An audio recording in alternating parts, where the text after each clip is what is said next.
Lance, you were arguably the most internationally respected American male gymnast in the early 1990s. You earned a lot of attention for the unique skills that you employed, from the table of elements, the Swiss hops on floor, pike backflip off a pommel horse, Delchev on rings, straddled Sukahara with a full twist on vaulting, your swallow mount on parallel bars. But much of the respect you earned came from your proficiency on high bar. Now, Gold Cup in Albuquerque, New Mexico, USA is your alma mater. And out of that gym, you've got a lot of high bar swingers, from Olympic gold medalist Trent Demas to World Championship finalist Cheney Humphrey to Mihai Baju, even Gabe Hansen and Joey Hegarty. My question to you is, what do you guys put in the chalk down there at Gold Cup to handcraft so many high bar maestros? You know, I think most people tend to train to their level. And because we had a really strong high bar team at Gold Cup, everyone was so good, you wanted to keep up with them. So when a guy was doing the Kovacs, or three guys on your team were doing the Kovacs, it's not really that threatening or fearful to try Kovacs. Sticking with high bar, and you just alluded to this a moment ago, the Kovacs was first performed by Hungarian great Petar Kovacs in the late 70s. The full twisting Kovacs was named after Juraj Kolman after he did it at the 1990 Europeans. And, you know, some will argue that Tony Pinedo should have gotten credit for it. But while we're used to seeing these somersaulting releases nowadays, you were doing both of these releases in the early 90s. And, you know, what really inspired you to do these daredevil skills when the technique really was not yet standardized or defined? You know, I love this saying. Every generation stands on the shoulders of the previous generation. And so when you do something for the first time, either you haven't thought about it before, or people thought it was so crazy you shouldn't try it. Now, I've seen, we call him Peter Kovacs, the first Kovacs. It was so casually done on YouTube, you know, it's on there. It looked like a little flip over the bar. Now, we would never think to try a double backflip over. A lot of it is your perspective going into it. If you haven't seen it done, for one thing, you don't know if it can be done. And another thing, you don't know the danger level. But once one person does it for the first time, he's proven to everyone else it can be done and you're not going to die. That's why you see someone do something for the first time, everybody follows after that and gets better and better. Now, for a Kovac specifically, I saw a guy named Alain Nollet from Canada. He did that trick. And he did it so casually. It made... Dan Hayden used to do a Kovacs back in 1988, my generation. And it was huge. He did these cranked giants, and you thought, this guy's crazy. And then I saw Alain Nollet do it. It did a kind of casual little tap beat, different technique, and it looked like a little casual backflip over the bar. I actually talked to him about it and said, is it really that hard? And he's like, no. And he talked me through that. I went back to the gym, and within a week, I was pretty comfortable doing that skill. Now, this is going to be along the same lines, Lance, but you were dismounting high bar with a stretch double-double in the late 1980s, when only about a handful of guys around the world were doing it.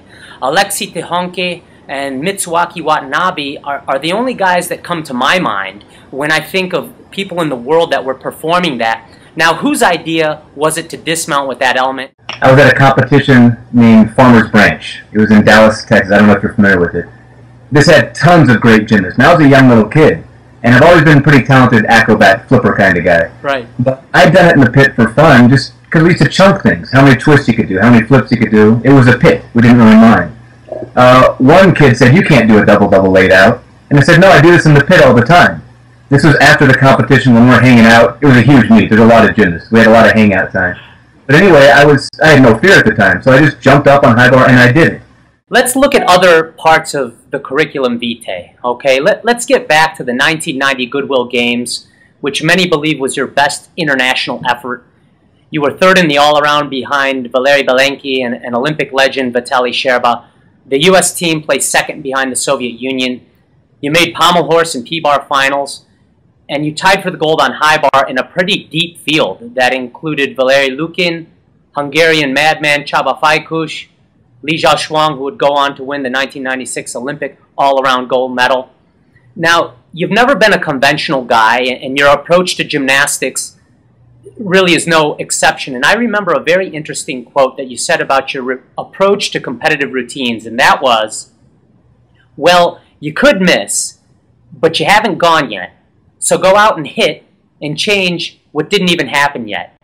My question is, Did that go throughout your whole career, or when did you start with that? And tell us a little bit more about it. That brings up a lot of broad philosophies I have. I think people are driven two ways. They're driven by opportunity to show how good they are, or they're driven by fear. The fear of failure. That feeling feels so miserable that you go out there and you train so hard to avoid that feeling of fear. Now the Eye of the Tiger guy, Vitaly Scherbo, this guy had no fear. It was, let me show you how good I am.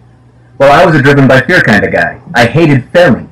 And I wasn't particularly a fan of competition. I mean, it was the natural course of gymnastics. I had a childlike love of gymnastics, even compared to a lot of my peers. I really believe that. Even now, I'm 41, I do gymnastics shows on a cruise ship, and I love it. I love that sensation of controlling your body and feeling strong and flexible. But back to competition, I use philosophies like you just mentioned, and other ones, to kind of play a game with myself to avoid that fear of failure. Because in competition, I just didn't want to feel bad if I missed. It's almost like having a second chance without actually having a second chance. You tore your pectoralis during the compulsory rounds at the '91 World Championships. Most recently, Olympic medalists Alicia Sacramone and Jonathan Horton suffered very serious injuries during the Tokyo World Championships, which will herald the Olympic Games next year. What was your mindset after the injury and throughout your comeback that year, knowing that you had less than 10 months to make a second Olympic team, all the while recovering from a serious injury? You know, in about 16 years of pretty potent competition, that was my one surgery, my one major injury. And it was uncharted territory for me. I'd never experienced that. Obviously, it's out there. You want to make the Olympic team. And after having gone in '88, I knew what it felt like and what it meant to make the team.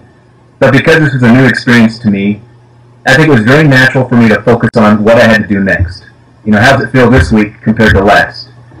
I think if you think about the long term, what am I going to do between just getting injured and making the Olympics? There's so many things you just don't know. And the emotions were pretty new to me, because I'd never been inhibited before. I was always free to do gymnastics. So in a weird, morbid way, it was because of the newness of the experience. I was a little bit tired of gymnastics. I was burnt out. I was competing a lot. So in some way, you know, I kind of got more of that childlike love back to gymnastics. I like the challenge. Everybody, all gymnasts, even the ones that are driven by fear, like the challenge of people saying, we don't think you can do it. You know. Shift gears to the Soviet Union. You competed against some of the greatest teams and gymnasts in history. In 1988, at age 17, you were the youngest U.S. Olympic gymnast since Steve Hugg, who competed at the '68 Games. What were your thoughts of literally the living legend of Dmitry Bilozerchev when you saw him in Seoul, knowing he had won the '83 World Championships as a 16-year-old, and then the '87 World Championships following his limb-threatening accident just 2 years prior?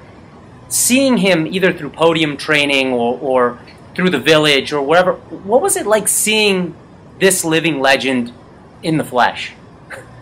I could go through all what he's done and everything, but the style, his mental state, he was the strongest competitor I've ever known. I think you look across the podium, you see Sylvia Kroll, Sofenta Pelt on P-bars, you see Nishikawa and Iketani, they're the stars from Japan of that era. And these are all people that I watched tapes of when I was learning skills. I was a fan of so many of these people. And yeah, Bilozerchev, 16 years old, world champion, dominant, meticulous. I mean, the guy could stick everything. 119.2 all around. This is the old 10-0 scale. Anyway, the guy was just about as close to perfection as you could get. You of all the American gymnasts appeared to have the closest relationships with the Soviets. What are your most memorable stories outside of the gym with any of the Soviet greats? Okay, well, Vitaly Scherbo and I, well, we all, the United States and the Soviet Union, toured after 1992. This shows how competitive he is or was, probably still is, his nature. But I like chess. I play a lot of chess. The Soviet pastime. So we're playing chess. We're at Paul Hunt's house on tour in Utah. And I beat him at a game of chess. And he was so upset. He took the card lead of the queen. And he got up and he smacked me on the head with it. Not a little bit. He went, and I was like, what are you doing? He was so competitive. He could not stand. Losing was not an option to him. Finding out the nature, like the human side of these guys. Watched so many tapes. And, you know, I think we're intrigued and enthralled with their system, how they became so good at that time. And also to realize how kind of human they were. They just trained really, really hard. They liked the same things we liked. Vitaly sticks out because his personality is so strong. I mean, he's like, no, I'll drive. He was always the leader. He was always the alpha. I remember being in the Soviet Union. I was like 16 years old, and there's a guy named Alexander Kolevanov. He was called Alexander the Great because he was so short at the time. He did straight body giants on parallel bars. Of course, I saw him, and I'd seen millions of tapes with him, and I thought, wow, he's here. And he comes up to me and says, "Can I have your autograph?" Nothing. What? You want my autograph? Give me your autograph. It was that mutual respect. Lance, you speak a little bit of Russian. Is there anything you want to say to some of the Russian viewers on IG Online? Я думаю, русские девушка очень прекрасный. Я нравится прекрасная девушка русский. Извини, мой русский чуть-чуть плохо, я думаю, ты помнишь мой русский. Извини, мой русский. But, классно. Я люблю мой дом, я люблю мой gymnastics. And мой жизнь очень счастливая. Потому gymnastics. I hope they understand. It's good. My Russian is like street Russian, but you know, I can tell you what I said if I can remember. I mean, I said that I think Russian girls are very beautiful. I love my life in gymnastics, and I think я думаю, мой сердце and очень сильный сейчас. Почему gymnastics? I think my mind and heart are very strong because of my gymnastics and my experience of it.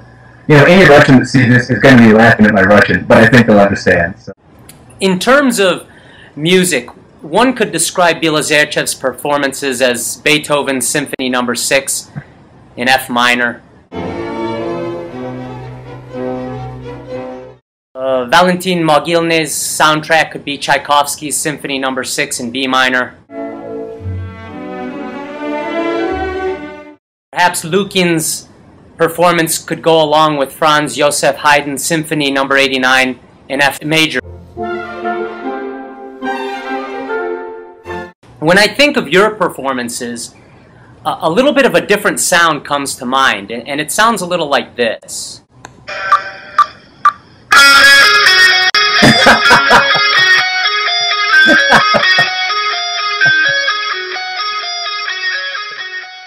I think you recognize that, which is actually a perfect segue into our next segment here. And your admiration of Axl Rose, lead vocalist, frontman, the only remaining original member of hard rock band Guns N' Roses, is very well documented. Your impressions of Axl Rose are world-renowned.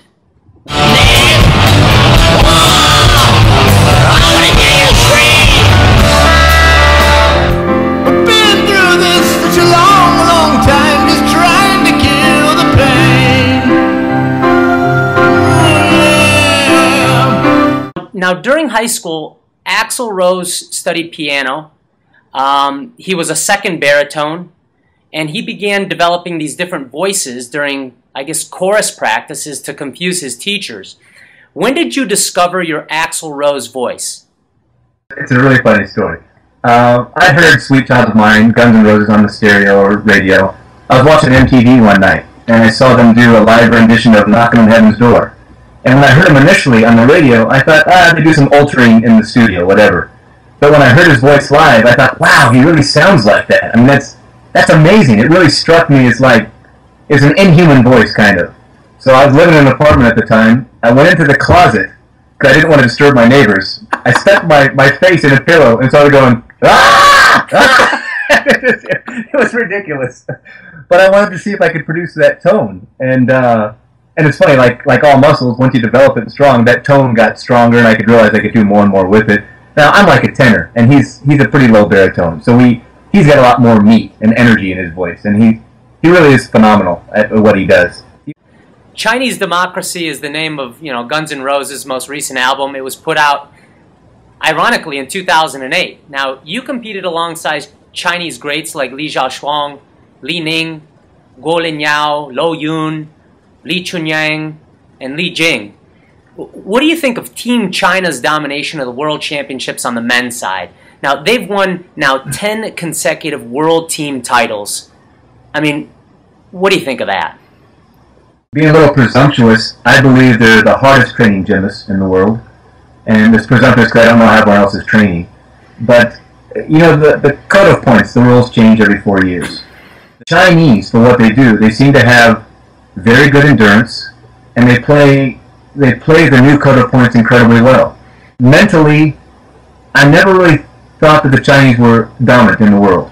I just thought they were so incredibly talented, and the mistakes they would make were pretty easy mistakes. It was always interesting. I never understood their mental perspective like I felt I understood the Soviets. You know, the Soviets were more like machines.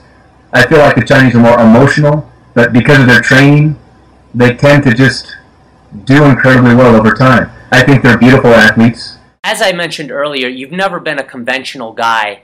In your music video from your single, Now, you play an advanced alien, okay? And to quote your lyrics, an alien tuning in, seeing you, seeing me, seeing what we could be, what we should be. You competed, as you mentioned, during an era when I think difficulty was coupled beautifully with creativity. When you watch gymnastics under this current code of points as the advanced alien looking in, what do you see? In that song, just that I did for fun, the perspective is, look, there's a lot of emotions in sport, especially when you decide something. When you want to be the best, then that emotion is huge. So an alien tuning in, seeing you, seeing me, I view the alien as a completely benign emotional perspective. You know, looking practical. You know, I remember the Soviet kind of perspective was like, what? You're weak? Do more strength. You're tight? Do more flexibility. You're hungry? You should eat. It was so common sense. But the looking down as a non-emotional, just outside of the box, looking in to see what it's like. I'm not in tune with the emotions of the present-day gymnasts. I'm in tune visually with what they're doing. Let's flash back to your 22nd birthday. In one of the most charming and I think raw moments in American gymnastics history, Beth Ruyak informed you that you'd solidified the Olympic team alternate position by .08 over Cheney Humphrey. You put your emotions of happiness on display, which is sometimes rare in our sport. You battled back from a potentially career-ending injury in less than a year. Describe that moment when Beth told you you had made it, and take us through that. I'm an emotional guy anyway. I don't really like having that aired and stuff, but, you know, cameras are there. What was so strange about that experience in 1992 at Olympic trials, after the competition finished, I really didn't believe I made the Olympic team, and there's a couple reasons why. I know I had a lot to kind of come back. I remember Yefim Furman was talking to Cheney Humphrey across the gym, and we're watching that, and he was pretty excited. And I knew Cheney and I were kind of the ones that were fighting for that last place. And so I didn't know what the math was. Now Jared was saying, I think you're on. And so I was like, could it be? And then I saw this scene taking place, and I really just didn't know. But Jared, when he said, I think you're on, he gave me that spark of hope, like I could have still made it. And I really wasn't ready for that. I was more ready to not make it after rings the previous day. So when I saw this, I wanted to know. I'd been told, yes, you did make it. I was seeing the scene that told me I didn't make it. And when Beth told me that, it's what you train all your life for gyms to hear. You made the Olympic team. As a performer today, you're an aerialist, an acrobat, toss juggler, a numbers juggler, little dashes of Russian folk juggling elements. You're a musician. You've always been a performer, but I think more so now. What does gymnastics need to do to compete with other forms of entertainment in today's world? I think some people are still looking for the answer to that because you have this phenomenal sport, like unparalleled to any other sport, the most fundamental sport in all of mankind. Deals with flexibility, deals with strength, deals with body awareness, agility. We're talking about the most raw sport. If you're a gymnast, no matter what sport you do after that, you're better for it. And that's how fundamental this sport is. I perform, and I get a lot of comments from people of what you do. And it's a funny thing, what is interesting to people is sometimes bewildering to me.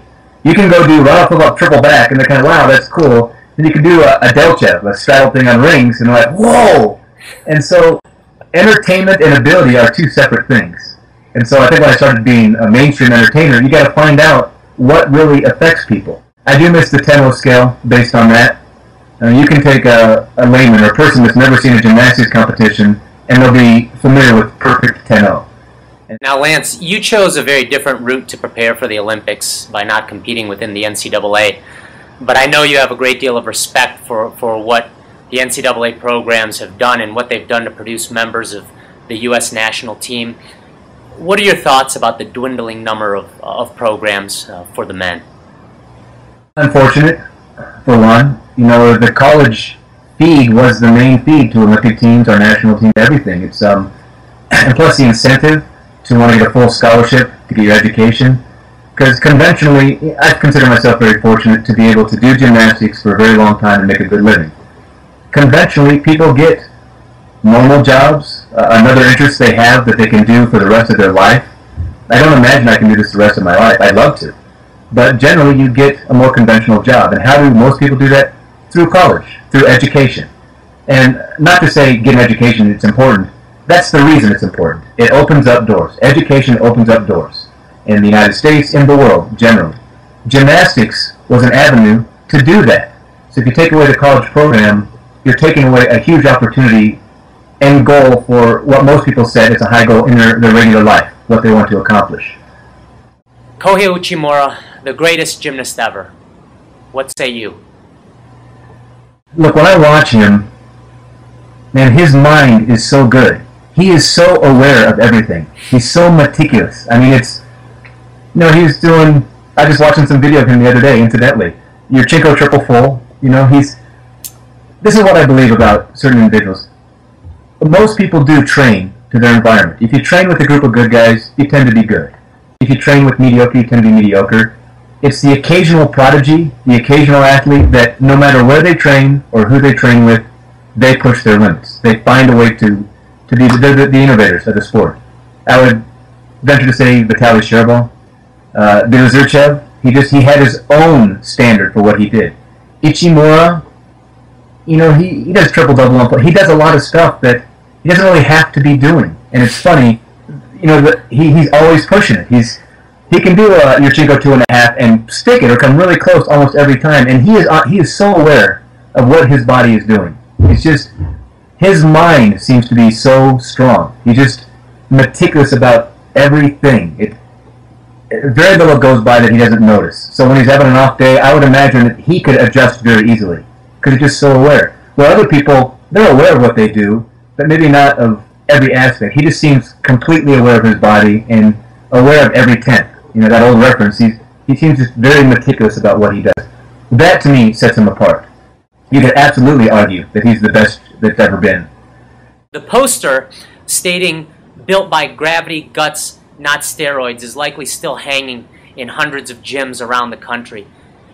How much did you have to pay Coach Ed Birch to serve as your body double in that photo shoot? What did it take, Birch, to do that Iron Cross and then stick your head on there? Tell us about that famous photo shoot, Lance. I love that poster. You know, it's a funny story about that poster. We were at the 1989 World Championship camp in Indianapolis.